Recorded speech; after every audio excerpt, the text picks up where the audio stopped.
Leonardo Puglisi just underneath Bridge Road with some very interesting developing news.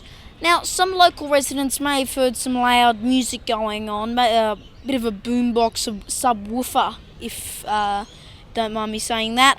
But what it is the source, is actually a mystery. Now, we were just on the Yarra River's banks, and while you could hear it faintly on the microphone, it's a bit louder to an ear, but while you could hear it faintly on the microphone, there is absolutely no idea where the source is. Some speculated rowing, but of course that has not been confirmed. Now, areas and roads affected include, as I've mentioned, Bridge Road, Church Street, Hawthorn, Brook Street, also in Hawthorn, nearby roads, and I've also heard reports High Street in Kew is experiencing some effects from this.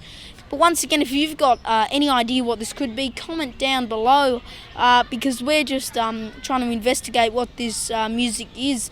So at Bridge Road, Leonardo Puglisi for HMV Local News.